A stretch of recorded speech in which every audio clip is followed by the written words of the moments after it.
को पता ही है कि यहाँ पे बिहार में जो है वोटर वेरिफिकेशन का काम चल रहा है। इससे पहले जो भी वोटर वेरिफिकेशन हुआ है उसमें बहुत सारे मतदाता ऐसे हैं जो कि अपना गणना प्रपत्र जमा नहीं किए, या फिर बहुत सारे मतदाता ऐसा है जिनका जो है वोटर लिस्ट में नाम है ही नहीं, या फिर बहुत सारे ऐसे भी मतदाता हो सकते हैं जो कि अभी जो है वोटर लिस्ट में नाम नहीं जुड़वाए हुए हैं और उनका जो उम्र है ना 1 अक्टूबर 2025 तक 18 वर्ष हो रहा है। वैसे सभी मतदाता को अपना जो वोटर लिस्ट में नाम जोड़ने का यहाँ पे मौका जो है the election commission of India के द्वारा दिया गया है। आप यहाँ पे बड़ी आसानी से घर बैठे ऑनलाइन जो फॉर्म है वो भर सकते हैं। हालांकि अभी जो फॉर्म फिलअप हो रहा है बिहार के लिए स्पेशली जो है नए तरीका से अप्लाई हो रहा है, जिसमें जो है डॉक्यूमेंट की डिमांड की जाती है। इस वीडियो में स्टेप बाय स्टेप बताएंगे कैसे जो है फॉर्म को भरना है, क्योंकि बहुत सारे वोटर्स ऐसे हैं जो कि वोटर लिस्ट में नाम तो जोड़ना चाहते हैं लेकिन उनको पता नहीं है कि कैसे जोड़ा जाएगा, इसका जो प्रोसेस है वो क्या कुछ रहने वाला है और कौन से कंडीशन में कौन से डॉक्यूमेंट को देने हैं।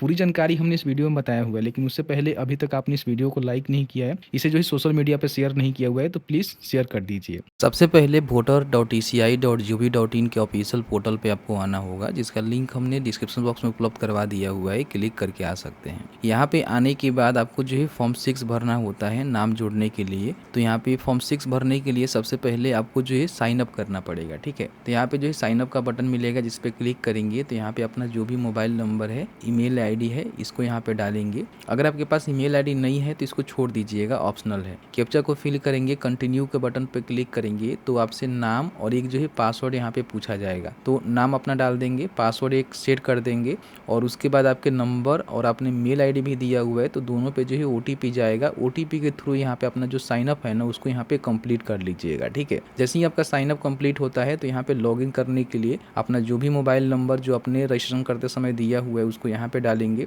कैप्चा को फिल करेंगे, फिर यहाँ पे रिक्वेस्ट ओटीपी के बटन पे क्लिक करेंगे तो आपके नंबर पे एक ओटीपी सेंड किया गया है। ओटीपी को यहाँ पे डालेंगे, वेरीफाई एंड लॉगिन के बटन पर क्लिक करेंगे तो यहाँ पे आप लॉगिन हो जाएंगे। तो आपका जो है नाम यहाँ पे देखने को मिल जाएगा। इसका मतलब ये है कि आप इस पोर्टल पे लॉगिन हो चुके हैं। अब यहाँ पे लॉगिन करने के बाद जो है कोई भी काम यहाँ से आसानी से आप कर सकते हैं, कोई भी दिक्कत नहीं है। तो यहाँ पे देखेंगे आपको जो है फॉर्म 6 भरने का जो है लिंक यहाँ पे देखने को मिलेगा, जिसके माध्यम से वोटर लिस्ट में नाम जोड़ने के लिए आवेदन फॉर्म भर सकते हैं। अब यहाँ पे देखेंगे कुछ स्टेप है, सारे स्टेप को कंप्लीट करके जो है फॉर्म को भरना है। लास्ट में यहाँ पे ध्यान रखिएगा कि एक जो है डॉक्यूमेंट आपको देना पड़ रहा है, वो डॉक्यूमेंट जो है मैंडेटरी है। बताएंगे कौन से कंडीशन में आपको कौन सा डॉक्यूमेंट यहाँ पे देना पड़ रहा है। सबसे पहले अपना जो स्टेट है ना उसको यहाँ पे सिलेक्ट कर लेना है कि किस स्टेट से आते हैं, और अपना जो डिस्ट्रिक्ट है ना उसको यहाँ बता देना है। फिर यहाँ पे अपना जो भी विधानसभा है उसका सिलेक्शन कर सकते हैं। आप चाहें तो यहाँ पे अपना जो भी विधानसभा है ना उसका नंबर से भी खोज सकते हैं, लेकिन अगर आप यहाँ पे सिलेक्शन करेंगे तो ऑटोमेटिकली आपका जो विधानसभा का सिलेक्शन करने का ऑप्शन आता है उसका सिलेक्शन कर सकते हैं। नेक्स्ट के बटन पे क्लिक करेंगे। आपके पास जो भी आधार कार्ड है, ठीक है, उस पर जो भी नेम है, जैसे कि मान लीजिए फर्स्ट नेम यहाँ पे लिखेंगे, अगर कोई मिडिल नेम है तो इसी में आपको टाइप करना है। जैसे कि मान लीजिए किसी का नाम है डेमो, तो यहाँ पे डेमो लिखेंगे, ऑटोमेटिकली यहाँ पे देखेंगे हिंदी में जो है टाइप हो जाएगा। इसमें किसी प्रकार की मान लीजिए स्पेलिंग जो है मिस मैच हो जाता है तो यहाँ पे कीबोर्ड दिया गया है, जिसके माध्यम से आप यहाँ से इसको सुधार कर सकते हैं। यहाँ पे क्लिक करेंगे और जो भी इसमें गलती है आप यहाँ से काट सकते हैं और फिर इसको सही कर सकते हैं, ठीक है। उसके बाद यहाँ पे कोई सरनेम है तो सरनेम यहाँ पे लिखेंगे, ऑटोमेटिकली यहाँ पे हिंदी में हो जाएगा। यहाँ पे जो भी वोटर लिस्ट में आपको फोटो दिखानी है, यानी कि वोटर लिस्ट में नाम जोड़ेंगे और आपका जो वोटर आईडी कार्ड है बन के आएगा, उस पर फोटो जो है अपीयर होगा, ध्यान रखिएगा, ठीक है।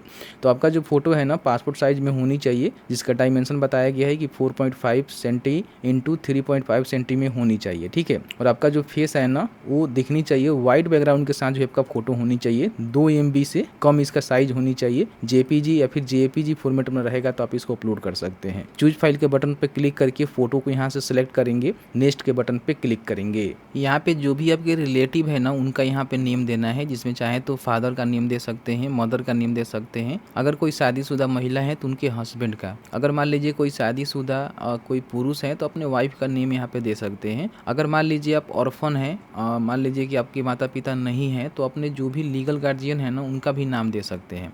मुझे यहाँ पे फादर का देना है तो फादर का सिलेक्शन करेंगे। फादर का जो नेम है यहाँ पे लिखेंगे, सरनेम यहाँ पे लिखेंगे, ऑटोमेटिकली यहाँ पे हिंदी में ट्रांसलेट हो जाता है। कोई करेक्शन करना है तो यहाँ से कीबोर्ड के माध्यम से कर सकते हैं। फिर यहाँ पे नेक्स्ट के बटन पे क्लिक करेंगे। यहाँ पे अपना जो भी कॉन्टैक्ट डिटेल्स है उसको देना है। अगर मोबाइल नंबर आपका खुद का है तो यहाँ पे सेल्फ करके अपना जो मोबाइल नंबर है वो दे सकते हैं। अगर मान लीजिए आपके पास मोबाइल नंबर नहीं है, आपके माता पिता का है तो यहाँ पे टिक करके उनका दे सकते हैं। ईमेल आईडी खुद का है तो यहाँ पे टिक करके खुद का दे सकते हैं। अगर मान लीजिए माता पिता का है तो यहाँ पे टिक करके दे सकते हैं, ठीक है। तो जिस प्रकार का आपका नंबर है उस प्रकार से यहाँ पे टिक करके नंबर को आपको देंगे, फिर यहाँ पे नेक्स्ट के बटन पे क्लिक करेंगे। अगर आपके पास आधार कार्ड है तो आधार कार्ड का यहाँ पे जानकारी आपको टिक करके जो है दे देनी चाहिए, क्योंकि अच्छा रहता है। अगर मान लीजिए किसी कंडीशन में आपके पास आधार कार्ड नहीं है, नहीं बना हुआ है, तो आप यहाँ पे टिक करके इसको छोड़ सकते हैं, ठीक है। उसके बाद नेक्स्ट के बटन पे क्लिक करेंगे। यहाँ पे अपना जेंडर बताना है, मेल है, फीमेल है या फिर थर्ड जेंडर है, तो जो भी आपका जेंडर उसका सिलेक्शन करके नेक्स्ट के बटन पे क्लिक करेंगे। यहाँ पे अपना जो भी डेट ऑफ बर्थ डिटेल्स है ना उसको यहाँ पे बतानी है। अब इसके लिए जो है डॉक्यूमेंट एक देना पड़ता है, जिसमें birth certificate, Aadhaar card, PAN card, driver licence, Indian passport. तो जो भी आपके पास डॉक्यूमेंट है उसका सिलेक्शन करेंगे और उस पर जो भी आपका डेट ऑफ बर्थ लिखा हुआ है ना उस तरह से यहाँ पे अपना जो डेट ऑफ बर्थ है ना यहाँ पे सिलेक्ट कर लेना है। सबसे पहले अपना जो भी ईयर है ना उसको सिलेक्ट करना है, फिर मंथ और फिर उसके बाद डे का सिलेक्शन करना है। ध्यान रखेंगे जो भी यहाँ पे डॉक्यूमेंट स्कैन करके अपलोड करेंगे वो जो है सेल्फ अटेस्टेड होनी चाहिए। कहने का मतलब कि डॉक्यूमेंट का फोटो कॉपी करा लीजिएगा, उस पर जो है सिग्नेचर कर दीजिएगा, ठीक है। और उसको यहाँ पे स्कैन करके चूज फाइल के बटन पर क्लिक करके अपलोड करेंगे तो यहाँ से व्यू भी कर सकते हैं, ठीक है। उसके बाद नेक्स्ट के बटन पे क्लिक करेंगे। यहाँ पे अपना जो भी प्रेजेंट एड्रेस है, फिलहाल आप जहाँ पे रह रहे हैं, मान लीजिए आप बिहार से हैं और दिल्ली में रह रहे हैं, ठीक है, या फिर मान लीजिए बिहार में किसी स्टेट डिस्ट्रिक्ट से हैं और किसी और डिस्ट्रिक्ट में रह रहे हैं, जैसे मान लीजिए आप गोपालगंज से हैं, पटना रह रहे हैं, तो फिलहाल जहाँ भी रह रहे हैं ना वहाँ का जो है प्रेजेंट एड्रेस आपको देना है, जो कि ऑर्डिनरी रेसिडेंट एड्रेस भी इसको बोल सकते हैं। इसमें आपके पास house number, building number, apartment number है तो वो बता सकते हैं। अगर आपके कंडीशन में नहीं है तो यहाँ पे एनए कर सकते हैं कि नॉट एप्लीकेबल, मेरे पास नहीं है। जो भी आपका एरिया है, मोहल्ला है, रोड है, अगर पता है तो आप यहाँ पे लिख देंगे कि हाँ ये वाला मेरा रोड है, इस तरह से आप मेंशन कर देंगे, ठीक है। अगर आपको नहीं पता है तो इसको भी नॉट एप्लीकेबल कर सकते हैं। यहाँ पे अपना जो विलेज टाउन है उसको यहाँ पे टाइप करना है, ऑटोमेटिकली यहाँ पे हिंदी में हो जाता है तो यहाँ पे टाइप कर दीजिएगा। उसके बाद यहाँ पे अपना पोस्ट ऑफिस लिखना है, पिन कोड लिखना है और यहाँ पे तहसील या फिर मंडल की जानकारी आपको भरनी है। यहाँ पे अपना जो भी डिस्ट्रिक्ट है उसका सिलेक्शन करेंगे। यहाँ पे स्टेट का सिलेक्शन तो आपने पहले ही कर लिया हुआ है और इसके लिए भी एक डॉक्यूमेंट आपको देना पड़ेगा। जहाँ पे आप रह रहे हैं वहाँ का जो है एक एड्रेस प्रूफ होनी चाहिए, जो कि सेल्फ अटेस्टेड कॉपी होनी चाहिए। अब इस पर टिक करेंगे तो इसमें देखेंगे तो आप वाटर, बिजली बिल, गैस कनेक्शन बिल का जो है सेल्फ अटेस्टेड कॉपी दे सकते हैं, जो कि एटलीस्ट 1 ईयर का होनी चाहिए। आधार कार्ड दे सकते हैं, पासबुक आपके पास है तो वो दे सकते हैं, इंडियन पासपोर्ट दे सकते हैं, revenue department land owning record दे सकते हैं, जैसे किसान भाई हो गया, या फिर मान लीजिए रेंट पे रह रहे हैं तो उसका लीज डीड होता है वो दे सकते हैं, या फिर रजिस्टर्ड सेल डीड है तो वो दे सकते हैं। तो आपके पास जो भी डॉक्यूमेंट है उसको यहाँ पे सिलेक्ट करेंगे, उसको फोटो कॉपी करा के उस पर सिग्नेचर कर लेंगे और यहाँ पे चूज फाइल के बटन पर क्लिक करके जेपीजी, पीएनजी, पीडीएफ में रहेगा 2 MB से कम, यहाँ पे चूज फाइल के बटन पर क्लिक करके अपलोड कर लेंगे। इस तरह से यहाँ पे अपलोड हो जाता है। फिर यहाँ पे आपको नेक्स्ट के बटन पे क्लिक करना है। अगर मान लीजिए जिनका भी फॉर्म भर रहे हैं अगर वो डिसेबल है यानी कि विकलांग है तो यहाँ पे बता सकते हैं किस प्रकार के विकलांग है, ठीक है। उसका जो भी सर्टिफिकेट वगैरह वगैरह है वो भी दे सकते हैं। अगर नहीं है तो इसको छोड़ दीजिएगा, ऑप्शनल है, ठीक है। यहाँ पे नेक्स्ट के बटन पे क्लिक करेंगे। आपके घर में मान लीजिए किसी का भी वोटर लिस्ट में नाम है, वो मान लीजिए हो सकते हैं कि आपके फादर हो सकते हैं या फिर आपके मदर हो सकती है या फिर आपकी वाइफ हो सकती है या फिर कोई लीगल गार्जियन हो सकता है, ठीक है। तो यहाँ पे उसका सिलेक्शन करके उसका जो भी ईपिक नंबर है यहाँ पे दे देंगे और उनका जो भी नेम है ना यहाँ पे लिख देंगे। इससे क्या होगा कि आपका जो है जल्द से जल्द वोटर लिस्ट में नाम जोड़ने का काम किया जाएगा। तो यहाँ पे जरूर इसको मेंशन कर दीजिएगा। अगर नहीं है तो इसको छोड़ भी सकते हैं, ठीक है, लेकिन मेरे हिसाब से इसको जरूर फिल कर दीजिएगा। फिर यहाँ पे नेक्स्ट के बटन पे क्लिक करेंगे। अब जो यहाँ पे अपडेट आया हुआ है ना यहाँ पे देखेंगे एनेक्सियर डी में आया हुआ है। अब इसमें क्या है कि आपका जो भी डेट ऑफ बर्थ होगा ना उसके हिसाब से आपको यहाँ पे डॉक्यूमेंट देना होगा। जैसे कि यहाँ पे देखेंगे इनका जो डेट ऑफ बर्थ है ना 1/7/1987 से पहले का है, ठीक है। तो जैसे कि इंडिया में इनका जन्म हुआ है तो आप यहाँ पे टिक करेंगे तो सिर्फ जो है इनका ही एक डॉक्यूमेंट इसमें से देना होगा, जिसमें से देखेंगे जो इलेक्शन कमीशन ऑफ इंडिया के द्वारा 11 डॉक्यूमेंट यहाँ पे इशू किया गया है उसमें से कोई एक डॉक्यूमेंट जो है आपको सिलेक्ट करके देना होगा, जिसमें पासपोर्ट है, बर्थ सर्टिफिकेट है, मैट्रिक का सर्टिफिकेट है, रेसिडेंस सर्टिफिकेट है, कास्ट सर्टिफिकेट है, ठीक है। यहाँ पे देखेंगे तो मान लीजिए आपके पास किसी प्रकार की कोई यहाँ पे और भी डॉक्यूमेंट यहाँ पे दिया गया है, जैसे कि पोस्ट ऑफिस, बैंक का जो है पासबुक वगैरह वगैरह है वो आप दे सकते हैं। तो कई सारे इसमें डॉक्यूमेंट है, किसी एक डॉक्यूमेंट का जो है सिलेक्शन करके आपको यहाँ पे देना होगा। तो जैसे कि मान लीजिए आपके पास पासपोर्ट है तो इसका सिलेक्शन कर लीजिएगा। अगर मान लीजिए कि यहाँ पे इसमें से कोई एक डॉक्यूमेंट नहीं है तो आपको जो है डॉक्यूमेंट यहाँ पे इशू करवानी होगी। तो आप चाहें तो यहाँ पे अपना जाति बनवा लीजिएगा, नहीं तो अपना निवास बनवा लीजिएगा, ठीक है। अगर मान लीजिए 1987 और जैसे कि पहले का है तो इनका ही सिर्फ डॉक्यूमेंट देना पड़ रहा है, लेकिन ध्यान रखिएगा 1987 के बाद से लेकर 2004 के बीच में अगर जिसका जन्म होगा उसका जो है वोटर लिस्ट में नाम जोड़ने के लिए अप्लाई करेंगे तो उसका एक डॉक्यूमेंट देना ही देना पड़ेगा और उसके जो माता पिता में से किसी एक का डॉक्यूमेंट यहाँ पे देना पड़ेगा। या फिर हो सकते हैं कि उसके माता पिता का जो है 2003 वाला वोटर लिस्ट में नाम होगा तो वो भी आप लगा सकते हैं। अगर मान लीजिए लीजिए 2004 के बाद किसी का जन्म हुआ है, उसका जो है यहाँ पे नाम जोड़ने के लिए अप्लाई कर रहे हैं, तो उसके माता पिता का तो देना ही देना पड़ेगा, दोनों का लगेगा, और साथ ही साथ उसका भी एक डॉक्यूमेंट लगेगा, जो कि 11 डॉक्यूमेंट इसमें से इशू किया गया है, इसमें से कोई एक डॉक्यूमेंट आपको देना पड़ेगा।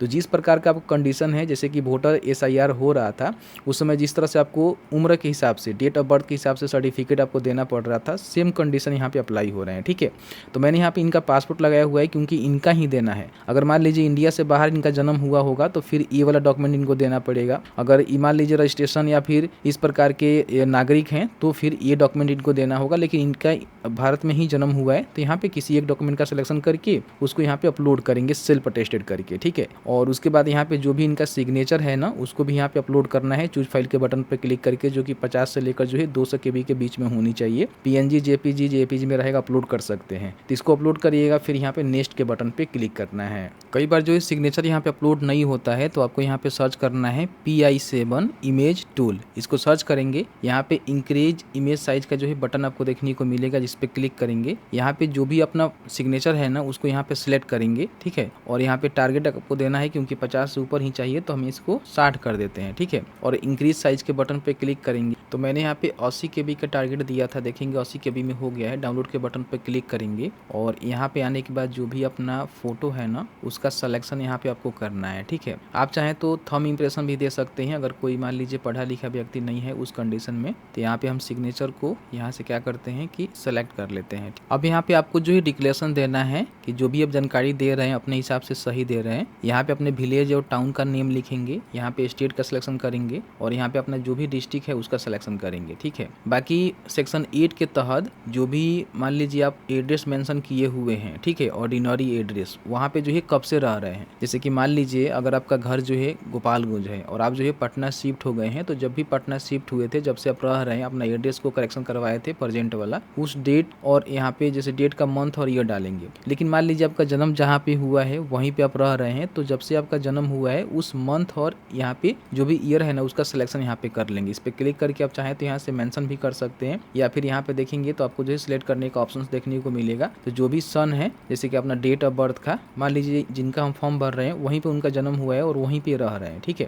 तो यहाँ पे 83 हम सिलेक्ट करेंगे, फिर यहाँ पे इनका दिसंबर है तो 12 दिसंबर 83 यहाँ पे कर देते हैं। ठीक है, उसके बाद यहाँ पे आपको प्लेस लिखना है, डेट ऑटोमेटिकली यहाँ पे ले लेगा। प्लेस का मतलब ये होता है कि कहाँ से फॉर्म भर रहे हैं। उसके बाद नेक्स्ट के बटन पे क्लिक करेंगे, यहाँ पे जो है कैप्चा को फिल करेंगे और यहाँ पे जो भी नंबर आपको नीचे देखने को मिल रहा है ना इस पे OTP जाएगा, तो सेंड OTP के बटन पे क्लिक करेंगे। तो मैंने यहाँ पे OTP डाल लिया हुआ है। OTP डालने के बाद प्रीव्यू एंड सबमिट के बटन पे क्लिक करेंगे तो आपके सामने जो है पूरा यहाँ पे प्रीव्यू सेक्शन देखने को मिलेगा, जिसको मैंने ब्लर कर रखा हुआ है, जहाँ पे जो भी अपने नेम लिखा हुआ है, फोटो यहाँ पे अपलोड किया हुआ है, बाकी यहाँ पे जो भी मोबाइल नंबर, आधार कार्ड की जानकारी दिया हुआ है वो पूरी जानकारी और एड्रेस भी यहाँ पे आपको देखने को मिल जाएगा। ठीक है, सभी को चेक कर लीजिएगा। चेक करने के बाद आपको लगता है कि सभी जानकारी सही है तो क्या करना है कि आपको सबमिट करना है। लेकिन आपको लगता है कि कोई जानकारी यहाँ पे गलत हमने एंट्री कर दिया हुआ है, तो यहाँ पे कीप एडिटिंग के बटन पे क्लिक करके इसको एडिट कर सकते हैं। लेकिन सभी जानकारी सही है तो यहाँ पे सबमिट के बटन पे क्लिक करेंगे तो पूछेगा कि आप श्योर हैं, सबमिट करना चाहते हैं, यस के बटन पे क्लिक करिएगा। इस तरह से आपका जो फॉर्म है ना यहाँ पे सबमिट हो जाता है और आपको जो रेफरेंस नंबर यहाँ पे देखने को मिलेगा, जिसको यहाँ से नोट डाउन कर लेना है, क्योंकि इससे एप्लीकेशन का जो स्टेटस है ना वो चेक कर पाएंगे। और यहाँ पे जो भी इसका रिसीविंग है देखने को मिलेगा, जिस पे क्लिक करके यहाँ पे डाउनलोड कर लीजिएगा। यहाँ पे देखेंगे इस तरह से डाउनलोड हो जाता है। ठीक है, तो आपने जो है फॉर्म को भर दिया हुआ है। फॉर्म भरने के बाद इसका जो स्टेटस है वो चेक करना है, तो यहाँ पे होम के बटन पे क्लिक करेंगे और यहाँ पे देखेंगे, थोड़ा सा हम बैक आपको दिखाते हैं, यहाँ पे देखेंगे ट्रैक एप्लीकेशन स्टेटस का बटन हमको देखने को मिलेगा, इस पे क्लिक करेंगे। यहाँ पे क्या करेंगे कि जो भी आपको रेफरेंस नंबर मिला हुआ है ना उसको यहाँ पे इंटर करेंगे, सबमिट के बटन पे क्लिक करेंगे। तो इस तरह से आपको देखने को मिलेगा कि आपने जो है फॉर्म को यहाँ पे सबमिट कर दिया हुआ है। सबमिशन का डेट भी यहाँ पे देखने को मिलेगा, इस पे क्लिक करेंगे तो देखेंगे आपका जो है फॉर्म केवल सबमिटेड हुआ है। अब इसके बाद क्या होगा कि बीएलओ जो है पॉइंट करेंगे, उसके बाद ERO ऑफिस में जाएगा। हियरिंग नहीं हो रहा है अभी, ऐसे ही आपका जो वोटर लिस्ट में नाम है ना उसको जोड़ दिया जाएगा। एक और हमने फॉर्म फिल किया हुआ है, उसको आपको स्टेटस चेक करके दिखाते हैं। तो यहाँ पे देखेंगे हमने जो है फॉर्म सबमिटेड किया था 7 अगस्त को, ये दूसरे किसी का है, और यहाँ पे देखेंगे 11 अगस्त को बीएलओ जो है अपॉइंट कर दिया दिए हैं, ठीक है। इसके बाद ईआरओ ऑफिस में जाएगा और ये अप्रूव हो जाएगा। अप्रूव हो जाने के बाद वोटर लिस्ट में जो नाम आएगा 30 सितंबर या जो भी 30 सितंबर को वोटर लिस्ट होने वाले हैं, उसमें आपका जो नाम है ना देखने को मिलेगा। उसके बाद आपका जो भी वोटर आईडी कार्ड है आपके घर पे जो है डिलीवर भी कर दिया जाता है बाई पोस्ट, जो पीवीसी कार्ड होता है। तो इस तरह से बड़ी आसानी से वोटर लिस्ट में नाम को जोड़ सकते हैं। मैंने आपको पूरी जानकारी बताया कि किस तरह से स्टेप बाय स्टेप फॉर्म को भरना है। फॉर्म भरने के बाद बीएलओ जो है इनको अपॉइंट करेंगे, यानी कि अप्रूव करेंगे। फिर आपका ईआरओ ऑफिस में जाएगा और उसके बाद ये अप्रूव हो जाता है। अप्रूव हो जाने के बाद जब 30 सितंबर को वोटर लिस्ट जारी होगा उसमें आपका नाम आ जाएगा, जिसके आधार पे जो भी बिहार में विधानसभा का वोट होने वाला है वो यहाँ पे वोट कर पाएंगे।